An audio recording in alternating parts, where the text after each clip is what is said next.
One of these teams is going to make the playoffs. Yep.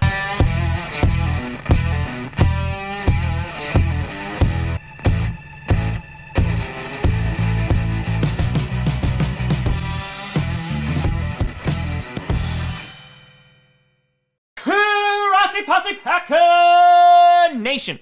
Welcome to another episode of Podcast, the podcast where you don't have to be a Packers fan, but it sure does help. I'm your host, Tom. 4 wins. The leader of the NFC East has 4 wins in Week 12.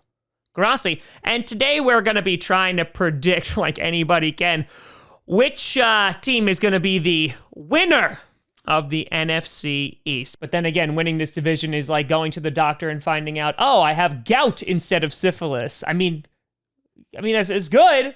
It's not great, though. Before we get to that, I want to do a big shout out and thank you to a brand new YouTube member. We got Javi Go Pack. A big shout out and thank you to you. So yesterday, the world was made privy to watching the NFC East on prime time on Thanksgiving Day. And what they saw was utter trash. And obviously, we've been bashing the NFC East just the entirety of this season, but it's starting to get down to the nitty-gritty. And considering that yesterday, every single team had 3 wins in this division, it's going to be a close one to the very, very end. So what we're going to do is we're going to break down the remaining games in each of these teams' schedules, and then we'll try to predict who's actually going to come away with a divisional title. So let's start off with the Philadelphia Eagles, who if they win on Monday, they will still be atop the NFC East. They have 6 games remaining, and they look like this: the Seahawks, the Packers, the Saints, the Cardinals, the Cowboys, and the Washington football team.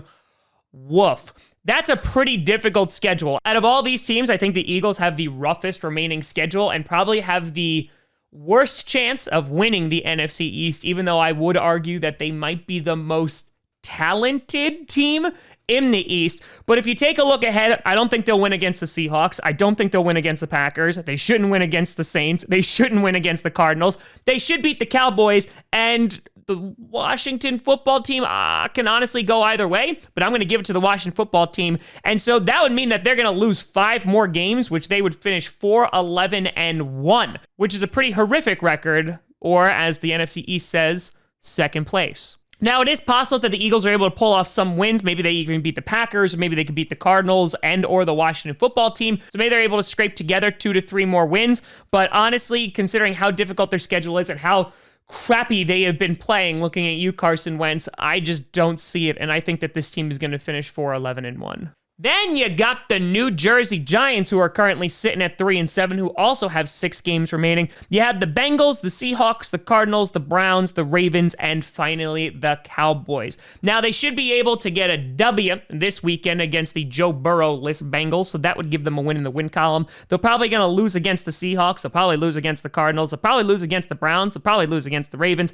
And maybe they can pull off a W against the Cowboys. So if they're able to win the Bengals and the Cowboys games, that would put them at a 5-11 record, and that's probably going to be the best that they can possibly do. I don't see them beating the Seahawks, Cardinals, Browns, or Ravens just because this is not a good football team. Maybe they can get away with beating the Browns, but then again, the Browns have looked really good on the running game, so I think that they'll be going 5-11, and they will not be doing enough to win the division. Then you have the right this second first place team in the NFC East, and that is the Washington football team. Currently sitting at 4-7, their remaining schedule is the Steelers, the 49ers, the Seahawks, the Panthers, and the Eagles. Now, it's not a walk in the park here, but the one thing that the Washington football team has that these other teams don't is a really, really good defense. They mentioned on Thanksgiving how they had the #1 pass defense. We've talked about that on this show, and I think that's what's really going to be able to push them over the top, even though the top is basically like one of those little molehills. It's not literally like a wall or anything challenging, but the bar is really low here in the East.